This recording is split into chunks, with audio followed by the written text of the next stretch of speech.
Thank you very much, Mr. Moderator. I say hello to everybody. Hello. I shall first apologize for a very poor quality of my English, because my English vocabulary is less than 40 words. Very good. How am I going to fight to say a word? I just want to say a word on the importance of the name. The name is the major part of the language. If you want to kill a culture, keep the names the people from this culture are carrying.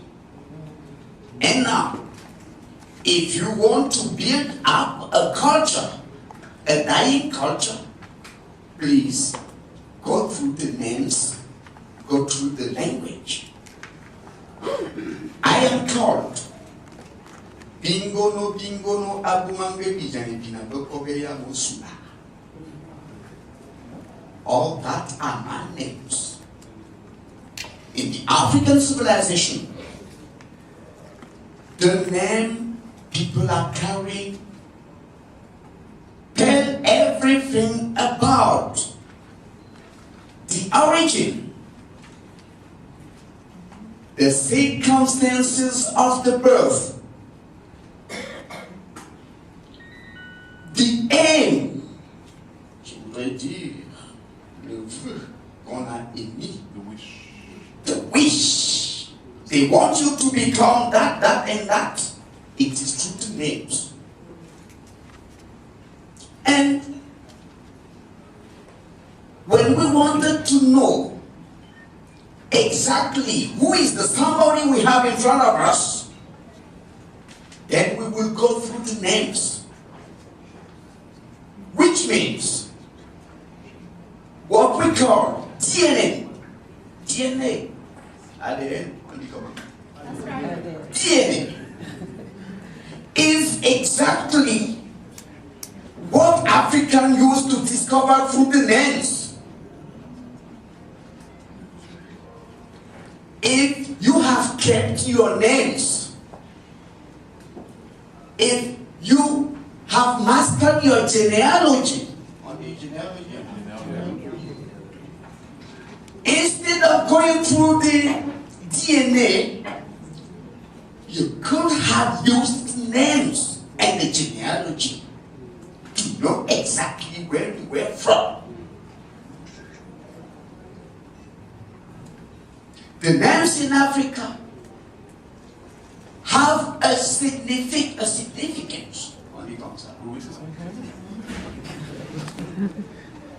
Names are not this simple thing we give to people like that. No. We have all the information concerning the man. They are included in the names. Even the character of the people.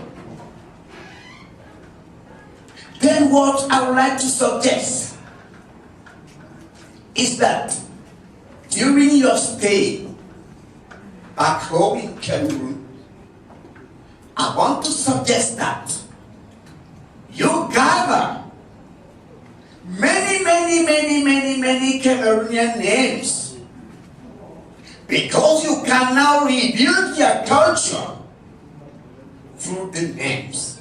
Gather Cameroonian names and you have all the information, the same information you have gathered through the DNA.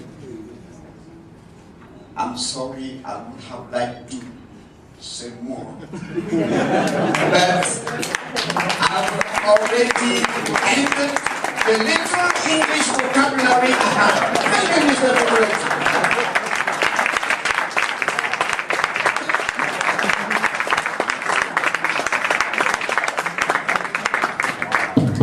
Always equal to himself, as you said the best.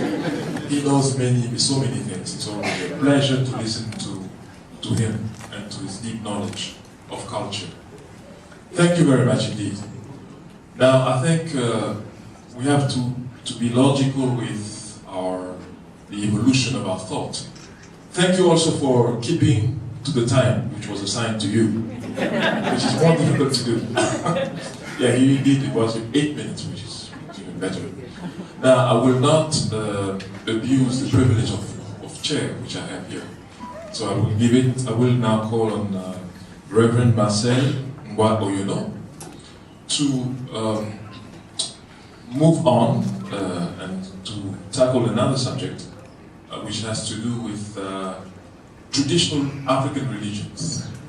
Because as he was saying, one of the reasons why our brothers and sisters were able to survive in very dire, very difficult conditions far away from these lands here was precisely the power of those religions, which were, of course, mingled with with Christianity, but which remain somehow. So what we wanted to do today is to give you an idea of the pillars of those religions, of that religion, the African traditional religion. And the person who's going to do that, as I say, is Reverend Marcel Ngwa-Oyono,